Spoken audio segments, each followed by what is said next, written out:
کرے فضاؤں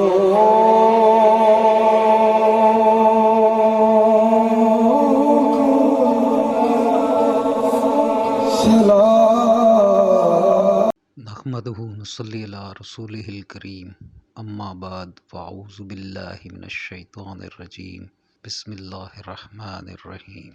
میری ماؤں، بہنوں، بیٹیوں اور میرے تمام دوستوں، السلام علیکم۔ آج کل میری مائیں، بہنیں اور بیٹیاں ایک بہت ہی اذیت ناک مسئلہ یہ ہے کہ ان کا شوہر، ان کا خاوند، ان کی زندگی اور دکھ سکھ کا ساتھی ان پر توجہ دینے کی بجائے اپنی محبت اور التفات دوسری غیر محرم عورتوں پر نچھاور کر رہا ہے۔ یہ غیر محرم عورتیں باہر کی بھی ہو سکتی ہیں جن سے آپ کا کوئی تعلق یا رشتہ نہیں ہوتا، مگر آج کل فی زمانہ یہ دیکھنے میں آیا ہے اور زیادہ تر یہ شکایت ہے کہ وہ عورتیں زیادہ تر کوئی رشتہ دار بلکہ قریبی رشتہ دار ہوتی ہیں، اور ان میں سے اکثریت کا تعلق عورت کے میکے سے ہوتا۔ میری ماؤں، بہنوں اور بیٹیوں، سب سے بڑی وجہ حد سے بڑھتی ہوئی معاشرتی بے روی اور مغربی طرز زندگی کو اختیار کرنا ہے۔ جب ہم اللہ اور اس کے رسول صلی اللہ علیہ وآلہ وسلم کے بنائے ہوئے اور بتائے ہوئے حدود اور قیود کو عبور کرتے ہیں، اللہ اور اس کے محبوب صلی اللہ علیہ وآلہ وسلم کے طرز زندگی کی جگہ شیطان مردود کی بنائی ہوئی بظاہر خوشنما خوبصورت راہوں کو اختیار کرتے ہیں، اس کے بنے ہوئے جال میں پھنستے چلے جاتے ہیں۔ ایک حدیث مبارکہ کے مطابق شیطان مردود ہر رات کو اپنے حواریوں اور اپنے چیلوں کو اکٹھا کرتا ہے اور ان سے اس دن کی کارکردگی سے متعلق سوال کرتا ہے۔ وہ اپنے اس چیلے، اپنے اس حواری کو سب سے زیادہ خوشی کی نظر سے دیکھتا ہے اور انعام و اکرام سے نوازتا ہے، جو اس کو یہ خبر دیتا ہے کہ آج اس نے ایک میاں اور بیوی کے درمیان لڑائی کروائی ہے۔ تو میری ماؤں، بہنوں اور بیٹی، سب سے پہلے تو ہمیں اللہ کے بنائے ہوئے راستے کو اختیار کرنا ہے اور ان اقدار اور طرز زندگی کو اختیار کرنا ہے جس کا حکم میرے آقا اور مولا رسول اللہ صلی اللہ علیہ وآلہ وسلم نے دیا ہے۔ اس کے بعد سب سے پہلے ہمیں اپنا محاسبہ کرنا ہے کہ کہیں دانستہ یا نادانستگی میں ہم اپنے شوہر کی بے روی کا باعث تو نہیں بن رہی۔ اپنا محاسبہ کرتے ہوئے سب سے پہلے چند باتوں کا ہمیں اپنے آپ سے خود سوال کرنا ہے۔ کیا ہر جائز امر میں ہم اپنے شوہر کی اطاعت کر رہی ہیں؟ کہیں شوہر کی مالی حیثیت سے زیادہ خرچے کا مطالبہ تو نہیں کر رہی؟ کہیں ایسا تو نہیں کہ جس شخص کا گھر میں آنا شوہر کو ناپسند ہو، وہ اس کی بغیر اجازت کے گھر میں آ رہا ہو؟ کہیں ہم اس کی اجازت کے بغیر اس کا مال کسی اور کو تو نہیں دے رہی؟ کہیں ہم اپنے شوہر کے حقوق کا خیال نہ رکھتے ہوئے نفل نماز اور نفلی روزے کا اہتمام تو نہیں کر رہی؟ کہیں ہم اپنے شوہر کی غربت یا بدصورتی کی وجہ سے اسے حقیر تو نہیں جان رہی؟ اگر شوہر میں شریعت کے خلاف کوئی چیز نظر آتی ہے تو ادب سے اسے منع کریں، کسی کے سامنے اس کے عیب ہرگز بیان نہ کریں اور نہ ہی اس کے سامنے زبان درازی کریں۔ اگر آپ کو کوئی شرعی عذر نظر آتا ہے تو شوہر کے والدین کی خدمت کو سعادت سمجھیں۔ یاد رکھیں، مرد کو مشکل وقت میں مضبوط کاندھا نہیں چاہیے ہوتا، بلکہ اسے ایک نرم و نازک سی آغوش چاہیے ہوتی ہے۔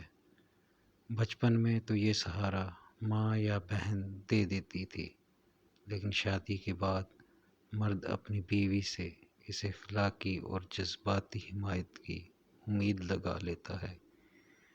اس لیے جب کبھی وہ ٹوٹتا دکھائی دے تو اسے فوراً سمیٹ لیں، ورنہ وہ بکھر جائے گا، اور اگر وہ بکھر گیا تو تمہیں بھی سہارا دینے کے قابل نہیں رہے گا اور ٹوٹے ہوئے کانچ سے بھی زیادہ نقصان دہ ثابت ہو سکتا ہے۔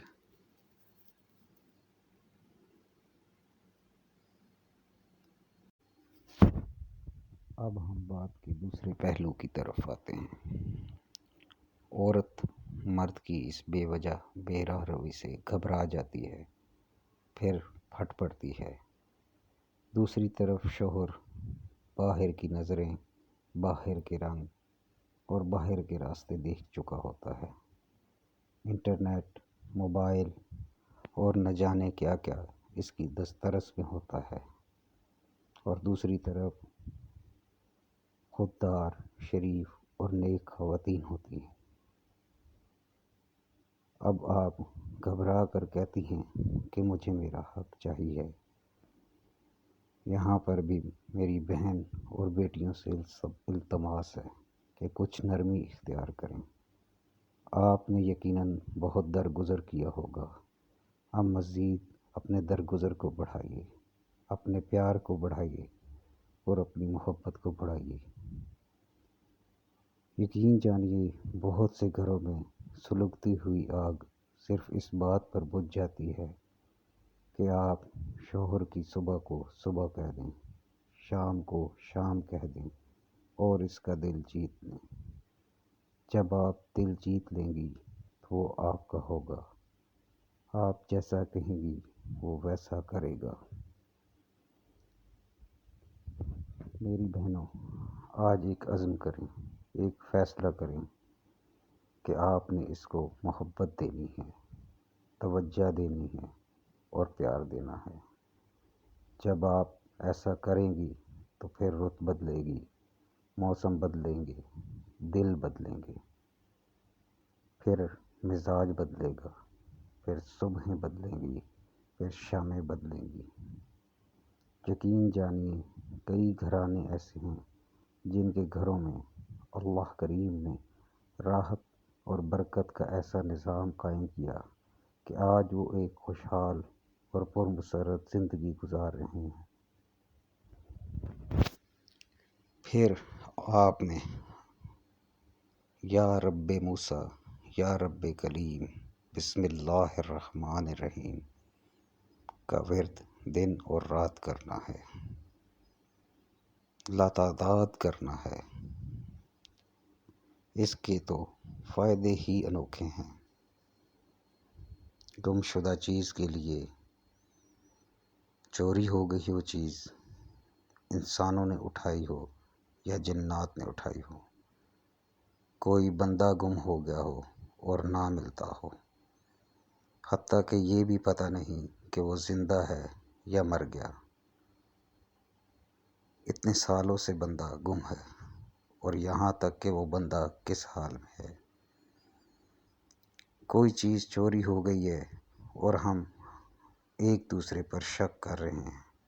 اگر آپ ان تمام مسائل کا فوری اور 100% حل چاہتے ہیں تو بالکل خاموشی سے سارے غم بھول جائیں اور بڑی خاموشی سے دن رات یا رب موسیٰ، یا رب کلیم، بسم اللہ الرحمن الرحیم کا ورد جاری رکھیں۔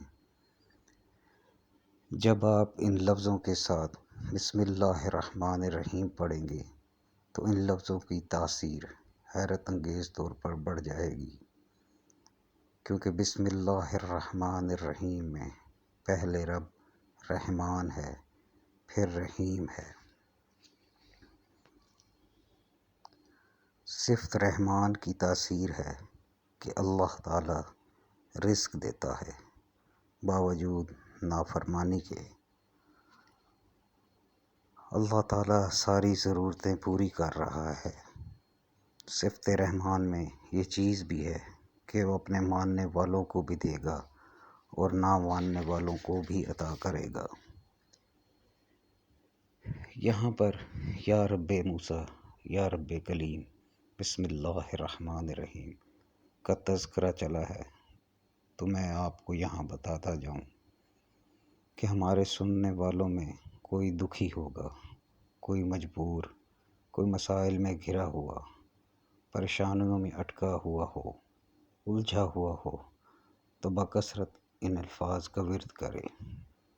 اللہ کریم اپنے پیارے حبیب کے صدقے تمام دکھوں، مجبوریوں، مسائل اور پریشانیوں سے نجات دے دے گا انشاءاللہ۔